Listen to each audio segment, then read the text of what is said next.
Okay, welcome everyone to our 2021 virtual Lavender graduation to celebrate the class of 2021.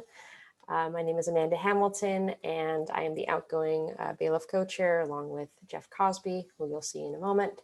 And we are here today with our speakers to, again, celebrate a very difficult past year and generally law school graduation for our class of 2021. So with that, I'm going to turn it over to Supervisor Rafael Mandelman.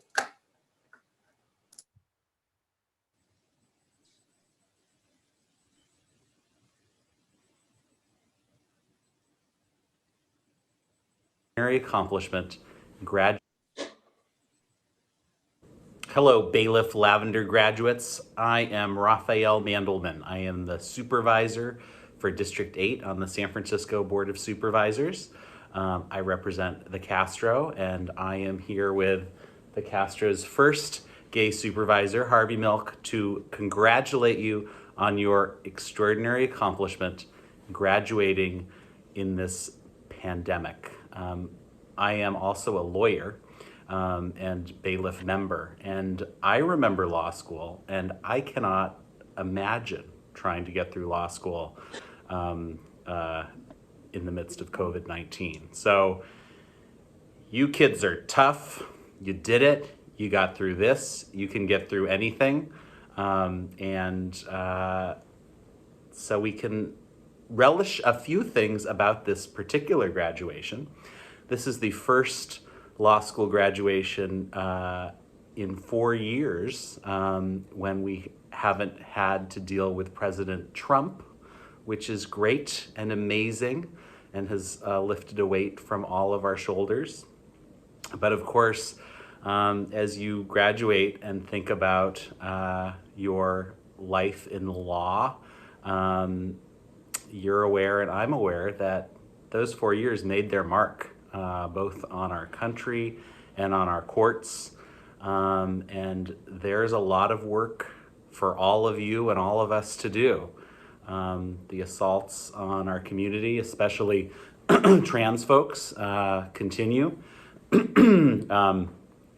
Assaults on all minority communities increased during those 4 years. And we know that this fight about what America is going to be will continue, and that as lawyers we have a special role to play in protecting the rule of law and expanding access to justice and making our world and our legal system more just.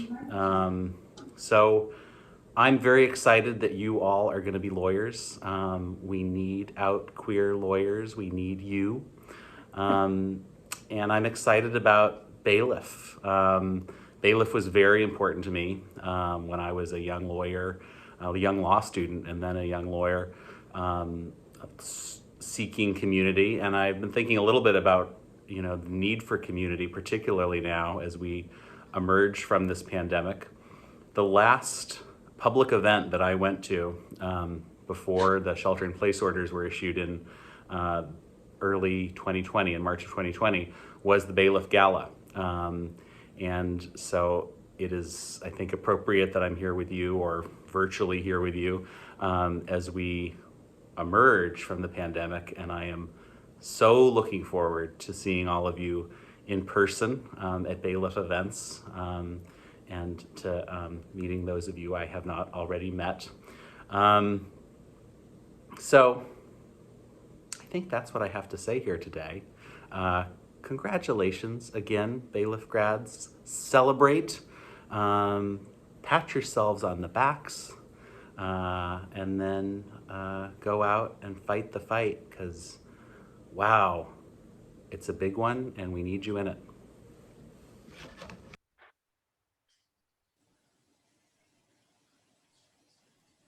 That was so lovely. Thank you, Supervisor Mandelman. I am now going to spotlight my co-host this evening, Jeff Kosbie. Thank you, Amanda. As Amanda said, I'm Jeff Kosbie, also outgoing BALIF co-chair. And I will echo Amanda. Thank you, Supervisor Mandelman, for those remarks. Next up, we have Judge Flanagan, who we are honored to have speak to us as well. Judge Flanagan, please share your remarks with our graduates.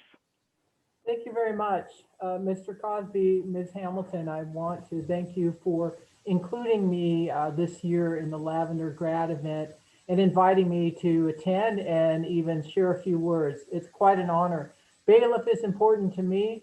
I am a BALIF member and have been for many years, and I would encourage all the grads to maintain their connection with BALIF, stay involved, stay members, renew your memberships, because law, I've found over the years, of course there's the law, but it's really about relationships you have with the court when you appear in front of judicial officers, relationships you have with clients, and relationships you have with other counsel, sometimes opposing counsel, but it's really about building relationships and getting to know people.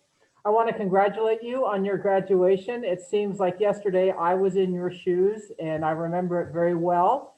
And I want to just say we're all so close in this vacuum of law that we forget what a significant accomplishment this is for you to be law school graduates. I did a little research because that's how I roll. And I learned that only 0.36% of the entire US population has a law degree. So you are extraordinary in your accomplishment of graduating, and I tip my hat to you. And Chris Vu rocking his mortarboard, that's their mortarboard is amazing. Good job. So congratulations. What I'd like to share with you as a judge in Alameda County Superior Court and as president of the LGBTQ Judges Association, which is an international organization, is to encourage you to be who you are in every way, every day as a lawyer. Once you have your diploma and once you pass that bar, you are part of a learned profession. You have extraordinary power, and with that comes extraordinary responsibility. And from where I sit, that includes being your authentic self. We need more LGBT lawyers. We need more LGBTQ judges to bring our life experience and our perspective to the law. So don't compromise who you are in your representation of clients. Be yourself. If you're working in an environment where you feel not comfortable, then I encourage you to find a place where you can be. And I encourage you to be your true and authentic selves. I remember once when I was in court, and the way I would describe myself, this was as a lawyer, I would describe myself, Judge Kolakoswki loves when I say this, gender non-conforming. I never used to know I had that description, but I sort of looked around and realized, hey, that's me, gender non-conforming. And I was in court once, and an opposing counsel who was not gender non-conforming, heterosexual male person, decided he was going to try and get under my skin, and each time during the hearing, he kept calling me Mr. Flanagan. So I do identify as a woman and use female pronouns, she, her, hers. And he did it about 10 or 15 times. And each time he did it, everybody in the courtroom snickered a little bit more and a little bit louder. And he was just trying to get in my head. He was trying to disrespect me. And I just kept with my argument. I ultimately prevailed in the hearing. But I stopped at one point. I said, Madam Court Reporter, I would like that transcript, please, at the end of this hearing. And also, Judge, I would ask you to please admonish Mr. So-and-so to address me as Ms. Flanagan, if he needs to refer to me, or Attorney Flanagan. But he knows very well that my pronouns are she, her, and hers, and I identify as a woman.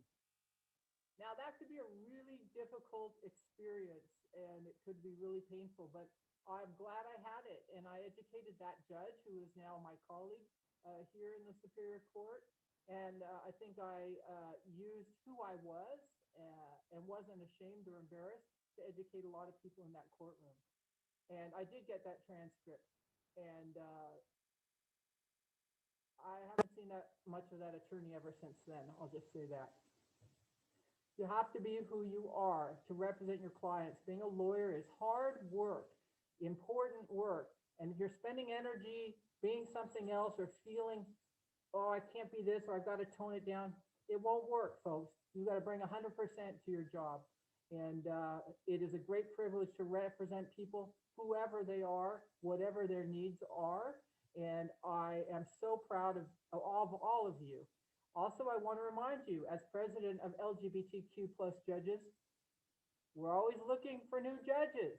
So start today preparing yourselves for the possibility that you too could become a judge and could become a member of our esteemed organization, which has had Judge Kolakoswki as a president, myself a president, and we need more LGBTQ judges.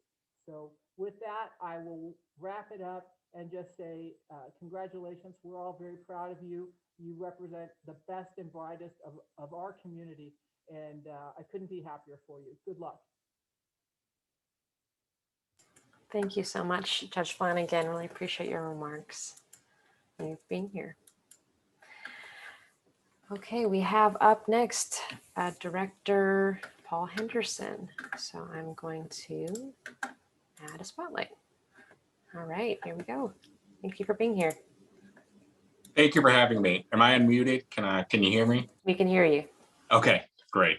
Well, thank you guys. Let me start off too by thanking you for having me. It's a pleasure and an honor, to talk back to the folks that are entering the profession.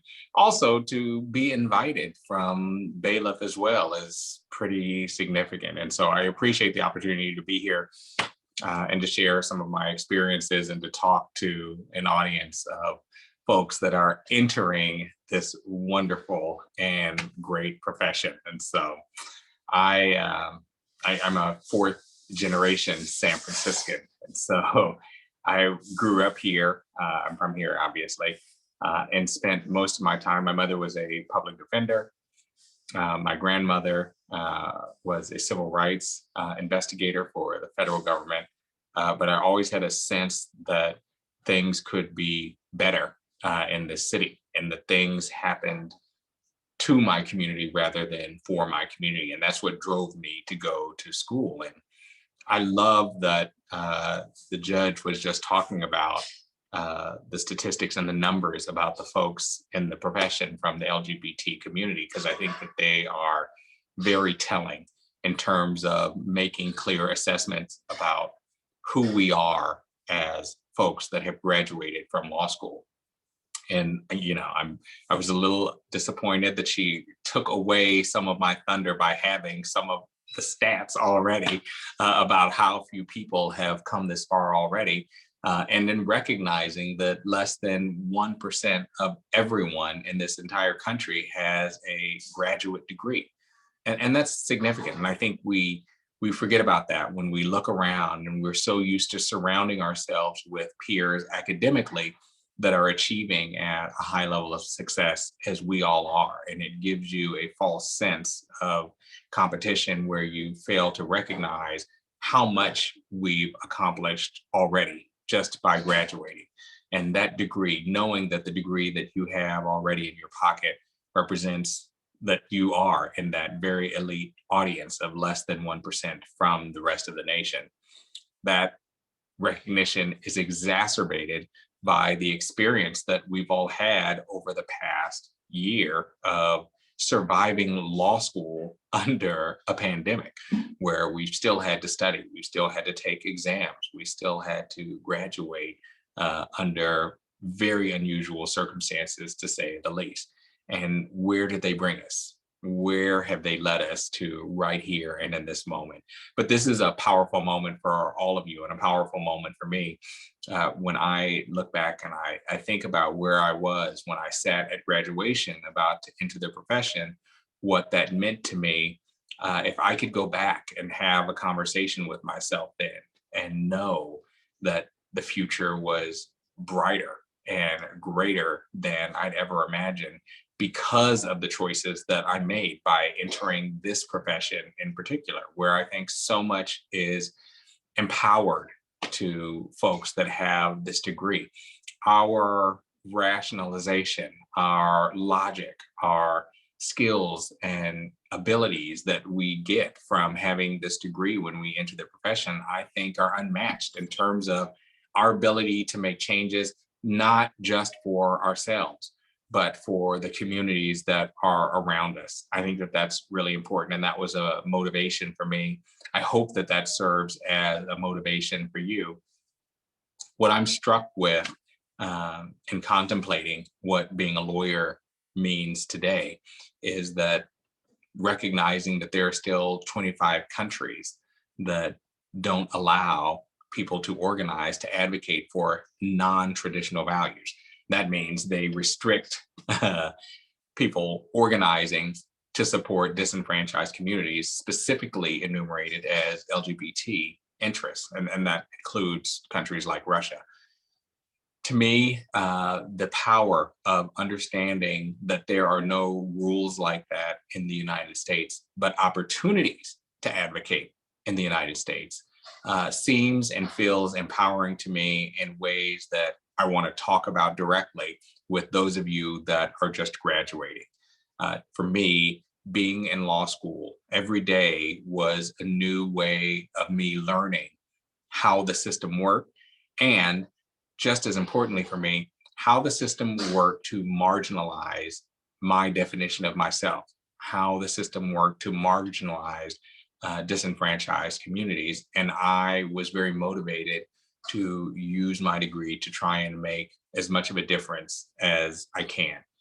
When I got out of law school, I went to the DA's office here in San Francisco, where I spent most of my career as a prosecutor, obviously ultimately serving as chief for then Kamala Harris, our elected district attorney. And I spent so many years defining for myself what it meant to be seen, and what it meant to marry my definition of being seen to who I really was as a professional and as a lawyer.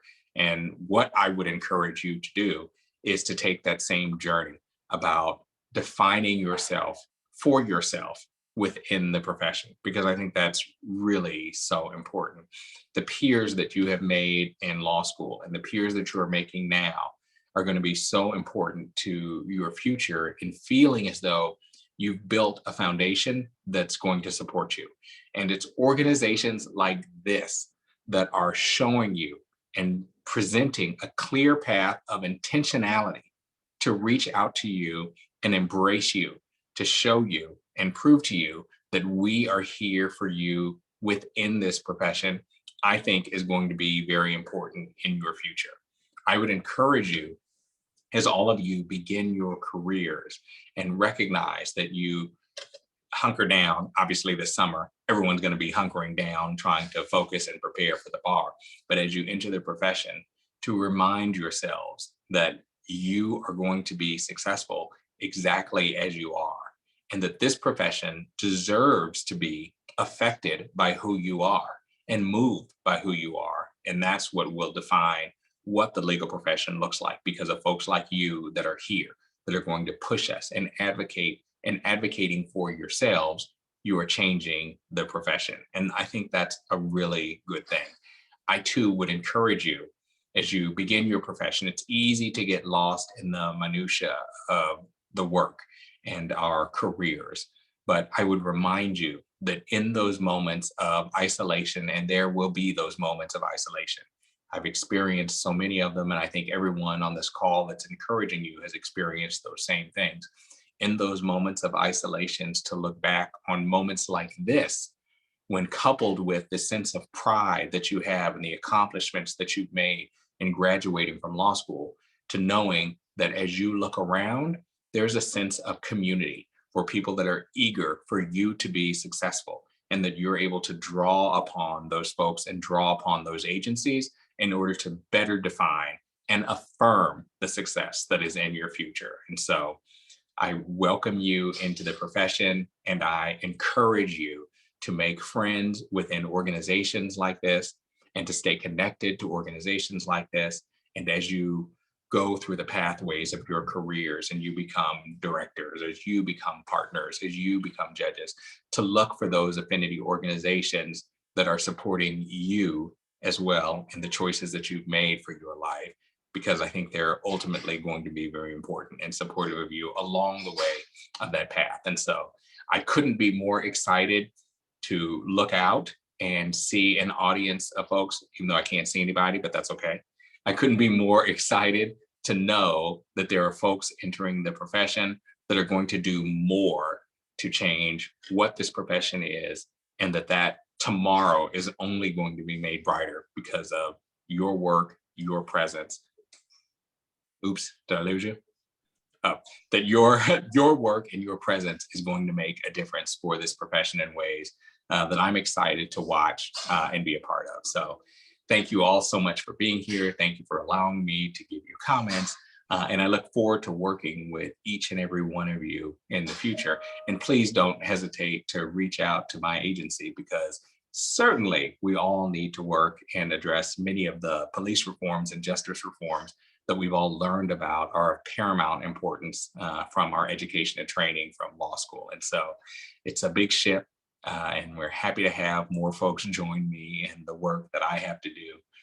And I couldn't be more excited to continue working with you in the future. So congratulations. Again, I look forward to working with each and every one of you, and enjoy your graduations in the rest of the summer as you prepare to study to enter the profession and become a fancy lawyer here in San Francisco in the Bay Area. So thanks, you guys.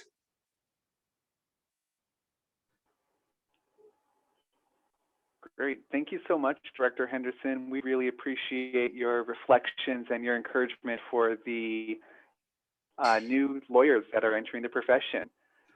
And now we're going to turn it over to our keynote address, and we're honored to have Judge Kolakoswki to share some more reflections with us and a keynote address to the graduates. You know, it's not always a good thing to be the third speaker, because I wish that I had sent my speech out to everyone, because then at least I could explain from that I could blame everybody else for using what I'm going to say. So some of what I'm going to say is going to sound repetitive of that. But first of all, I want to thank BALIF for doing this. BALIF did this last year and is doing again this year.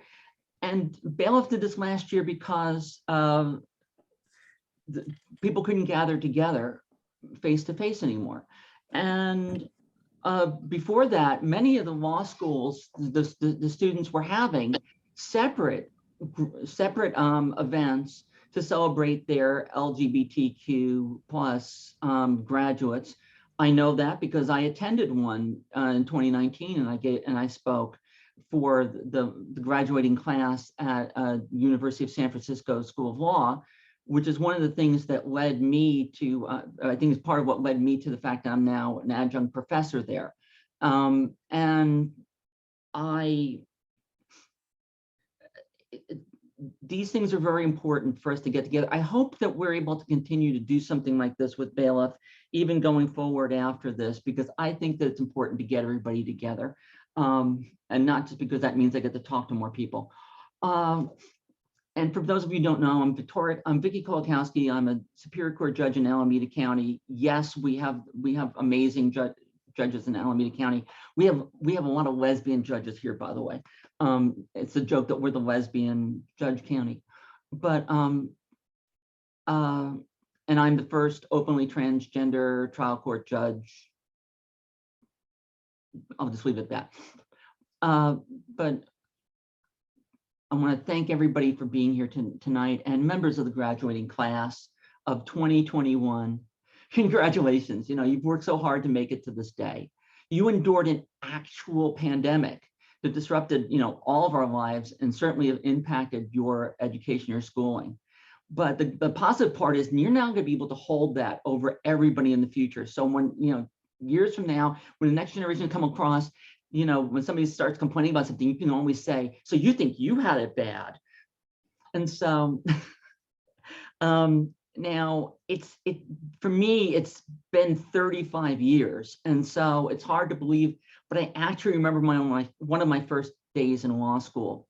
That was at Louisiana State University's Paul M. Hebert Law Center in Baton Rouge, Louisiana. You can imagine how exciting it was for me to transition there. And that's a whole nother story. BALIF has a very nice video where you can hear about those stories. But my torts professor, the late Jim Bowers, who was a great guy, gave one memorable piece of advice and asked one important question. And I'm going to share both of them with you tonight. For advice, in order to calm our fears about the bar exam, he told us to go down to a courthouse and sit for a day and watch the proceedings. And as we were doing so, we should reflect upon the fact that every one of those people passed the bar exam. So we shouldn't have to worry so much. But the point, though, about that is that's not to say that the lawyers aren't bad, but it's that as attorneys, we're all ordinary human beings. We're not all these superstars, and we get these crazy images of what it means sometimes to be a lawyer because we see things on television and we watch things in the movies, and that is nothing like the real life. You know, on a television show and a movie, people get up, you have dialogue written by professionals who are great at heart tugging, and it's performed by professional actors that win awards for it and do it all scripted. If it doesn't work right, they can turn around and do it again. That's not how it is. And so don't let that disturb you. You know, you've got this far, so, you know, you can do this. You can absolutely do this. Each of you is going to bring your own unique perspective and abilities to our profession. So don't let a test become a measure of your self-worth. That being said, do pass the bar exam. Now, it takes some effort, and you're going to need to study and take a good class, but it's really worth it. Now, coming around again to, I said there was a question, and it says, his question was one that I still reflect upon. He asked us, do you want to become an attorney to do good or to do well? Now clearly you can do both, but the question he was talking about is one of priorities. And as attorneys, you hold a privileged position in our society. That's something that Judge Flanagan just talked about. It's what Director Henderson was just talking about. We hold a privileged position in our society. Now, even if you're from multiple marginalized groups and you still face all sorts of things in the world, you still have opportunities and skills that others who are similarly situated from your communities just don't have. You can choose to use those skills and those opportunities to enrich yourself, or you can use it to enrich yourself and your community. Now, even though it sometimes seems like we have too many lawyers, and certainly when you're trying to look for a job, it can seem like there are too many lawyers out there, but the need for legal assistance has never been greater. Our society has developed increasingly complicated ways to address all sorts of problems, and many people are left befuddled. Heck, a lot of lawyers, you're going to be befuddled. And so imagine for somebody who isn't. And so, but you can be their guide through this fog. So I always recommend that new lawyers volunteer their time to do work pro bono. It's a great way to develop experience and to help people who can't afford your services. You can make a real difference in someone's life. Now, remember also, this is a piece of advice I give to young attorneys, which is remember that your reputation is one of your greatest assets.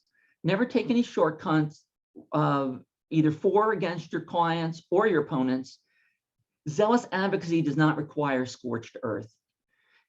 Civility really is an important thing in our profession, because you're now part of a legal community that can hold you up and help you through the rough times that you may face ahead. Your classmates, your colleagues, the people that you meet along the way, these people can make or break your journey. Now, we're here to help you.